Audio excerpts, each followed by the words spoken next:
Кто такие варяги? Это призванные править иностранцы. Их проблема – это Навальный и то, что он делает. Одна из самых поддержанных политических реформ, которая может произойти, это возвращение прямых выборов мэров. Это, конечно, хорошо, но это, что называется, не все.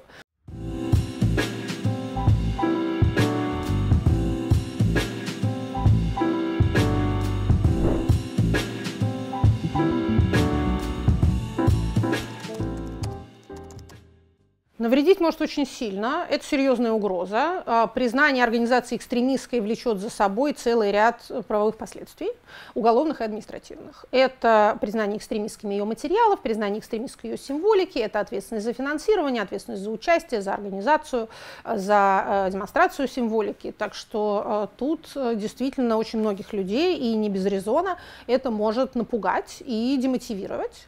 Другое дело, что энергия гражданской активности сама по себе никуда не девается. Вы правильно сказали, штабы Навального стали точками концентрации. Они не породили эту активность, они ее, скажем так, помогли ей проявиться, они дали ей структуру. Региональные штабы Навального, конечно, гораздо больше похожи на партию, чем любая партия, которая у нас существует, кроме, пожалуй, КПРФ. У нее есть все признаки партийности. Это, собственно, региональные, цепь региональных отделений, волонтеры, широкая, но узнаваемая идеология, узнаваемый лидер и символика. Вот это, вот, собственно говоря, скелет, мускулатура и кожа партийного организма. Перед выборами, перед парламентскими выборами и предстоящими президентскими, очевидно, эта структура воспринимается как угроза нужному электоральному результату. Объявление ее экстремистской – это довольно эффективный инструмент для ее уничтожения. Но надо сказать следующее. Уже в протестах января этого года мы видели на социологических данных, что, во-первых, пришел очень высокий процент людей, которые пришли впервые, а во-вторых, процент сторонников Навального высоким не был. Эти протесты были не сборами поклонников Навального. Поэтому в некоторой степени генералы внутренних войск тоже готовятся к прошедшей войне, как и все остальные генералы. Они правы, уничтожая структуру, правы с точки зрения своего целеполагания, потому что структура – это важно. Отдельные люди могут быть как угодно оппозиционно настроены, но нет организации, нет субъектности. Но они не правы, думая, что они решат свою проблему, что их проблема – это Навальный и то, что он делает. В этом смысле эта самая протестная энергия разошлась уже гораздо шире, гораздо более широкими социальными кругами. Это, опять же, это не оправдывает того, что делается, это не снижает уровень угрозы для тех, кто этой угрозе подвергнется, но с точки зрения, скажем так, больших процессов это так.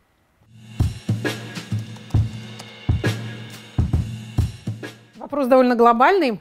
Для того, чтобы на него полностью ответить, опять же, нужна среднего размера лекция, а еще лучше какая-нибудь монография. И такие есть. Есть люди, которые занимаются федерализмом и региональными отношениями и гораздо больше в этом понимают, чем я. Если Наталья Васильевна Зубаревич у вас когда-нибудь тут бывала, вот она в этом чрезвычайно много понимает в том аспекте, который касается именно бюджетных отношений между центром и регионами. А что я вижу со своей политологической колокольни? Я, конечно, вижу довольно большой перекос в сторону унитаризации в государстве с официальным территориальным устройством федеративным. То есть уровень этого федерализма, процент федерализма в нашем правовом устройстве не так велик, как, в общем, должен был бы быть. А почему, собственно, должен? Потому что, давайте я вам скажу, как эксперт, страна у нас чрезвычайно большая и разнообразная. Унитарным может себе позволить быть государство более или менее мононациональное, более или менее регионально, скажем так, единое, похожее. У нас ничего подобного не наблюдается, у нас регионы отличаются друг от друга очень сильно по всем параметрам, и для того, чтобы эта гетерогенность жила вместе мирным образом, необходим, конечно, больший уровень региональной самостоятельности для того, чтобы из центра людям не рассказывали абсолютно все подробности того, как им надо жить. При этом надо признать, некоторый резон в том, что центр забирает ресурсы, а потом их распределяет, есть. И резон этот связан ровно с этим, с региональным разнообразием. Есть регионы очень бедные, которые не вытянут сами даже вот этот, так сказать, федерально определяемый минимум, скажем, социальных услуг, без помощи центра. И есть регионы, не хочется говорить несправедливые или неадекватно богатые, но те, которые богаты, например, природными ресурсами, не так много имеют людей, как, собственно говоря, этих самых ресурсов. Поэтому некоторая распределительная функция федерального центра останется и в нашей, так сказать, прекрасной России будущего, идеальной, как мы можем ее себе вообразить, все равно этот элемент в какой-то степени сохранится. Вопрос в его степени. Вопрос ведь не в том, что наши регионально-местные отношения основаны на какой-то вот неверной предпосылке. Есть перекос, он, в общем, исправим. При этом мы должны понимать, и это тоже уже как раз политическая компонента, политическая составляющая. А мы должны понимать, что если и когда регионам предоставится больше политических прав, то вот это разнообразие будет нам явлено в таких формах, например, электоральных, которые совсем не всем понравятся. То есть в разных субъектах федерации очень разные люди будут демократическим путем приходить к власти на выборах. Я не хочу сказать, что где-то выберут каких-то вот прям чудовищ, потому что везде живут разумные люди, но то, что, например, в южных аграрных наших республиках будут выбирать и в представительные собрания, и в качестве губернаторов и мэров тех людей, которые, скажем, глядя из центра и северо-запада, покажутся какими-то мракобесами, это вполне возможно. Тут просто надо себя, что называется, к этому морально готовить и не распространять свои представления о прекрасном на всю Россию сразу. Она действительно очень разная, и надо дать возможность людям эту разность проявить, это не опасно. В общем, вот это бесконечное воспринятие внешней реальности как только набор угроз и вызовов, это вот это такое силовое мышление, оно уйдет с нынешним поколением администраторов. Следующие люди не будут в такой степени бояться вообще всего, что движется, и видеть в этом только исключительно угрозу.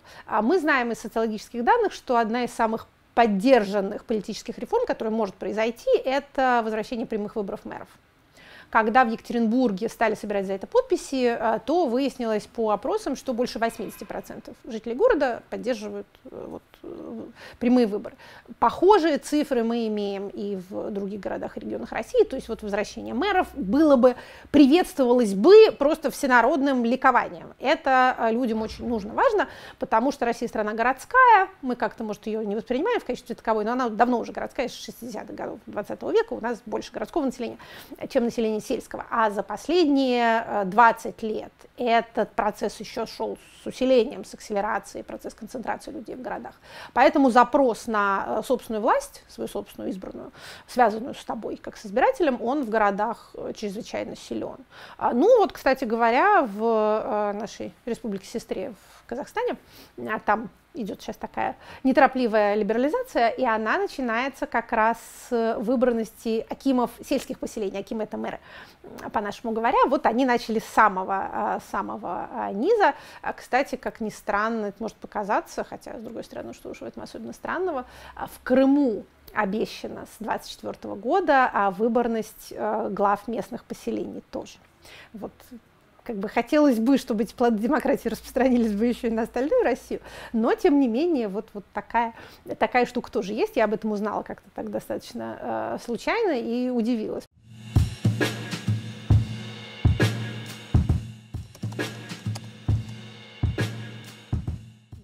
Давайте на минутку остановимся и обратим внимание на то, как язык поразительно сохраняет долгими веками какие-то смыслы. Вот этот термин «варяги», который всем понятен и который обозначает такую насущную административную реальность, он, собственно, что обозначает? Что означает это слово? Кто такие варяги? Это призванные править иностранцы.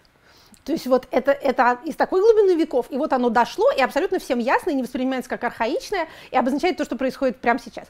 Это вот удивительно. К сути вашего вопроса. Смотрите, москвич — это не характеристика сама по себе. Нет такой, так сказать, нет такого типа личности москвич. А некоторых людей в регионах раздражает, что им присылают посторонних. Некоторых людей это радует как знак надежды, что приедут люди более компетентные, чем наши местные, более знающие, более образованные, видевшие какую-то другую жизнь.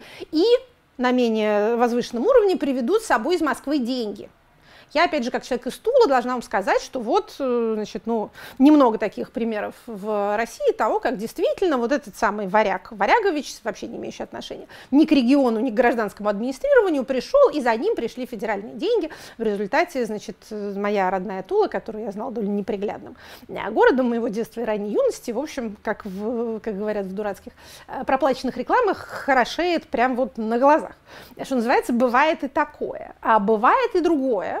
В таком положении не вы одни, то есть, вот, так сказать, в положении территории, управляемой этими самыми варягами. Многие из этих варягов исключительно рассматривают себя как ожидающих на вокзале, когда приедет обратно поезд и заберет их в желанную Москву, поэтому их задача только вот сидеть ровно на стуле, ни обо что не перепачкаться, не вступить ни в какую драку, ни, значит, в местные разборки не встревать, со стула не упасть, значит, не сесть, что тоже для губернатора задача непростая. И вот дождаться этого самого поезда, который их заберет на какие-то новые федеральные должности. Пока, надо сказать, еще ни с кем ничего подобного не произошло, то есть вот это вот возвращение губернаторов в Москву на федеральные позиции крайне редко на самом деле встречается. Есть у нас в правительстве несколько тому примеров, но тем не менее это, что называется, отнюдь не распространенная, не какая-то массовая практика. Ну, кто-то из них считает, что они, так сказать, сидят на воображаемой скамейке запасных, что они там кандидаты в потенциальные преемники, в общем, что-то такое они думают. Все эти мысли, конечно, не способствуют тому, чтобы человек вообще обращал внимание на то, что происходит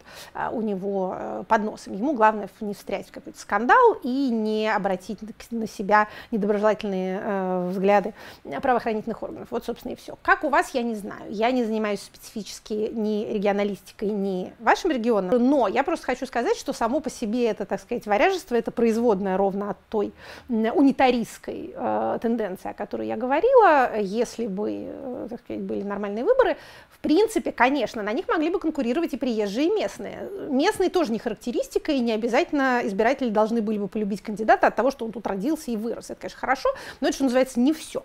А поэтому можно было бы себе представить, чтобы на нормальных выборах сошлись бы и местные кандидаты, и какие-то политические кандидаты, скажем, человек с федеральной политической известностью мог бы поехать и стать губернатором, хотеть стать губернатором где-нибудь. Все это могло бы быть, так сказать, живым электоральным творчеством масс. У нас не так, поэтому, к сожалению, гражданам остается ждать и гадать, повезло им или не повезло, кого именно им прислали. А что касается нового ШИСа, сам по себе приезд какого бы то ни было губернатора не повод для протеста.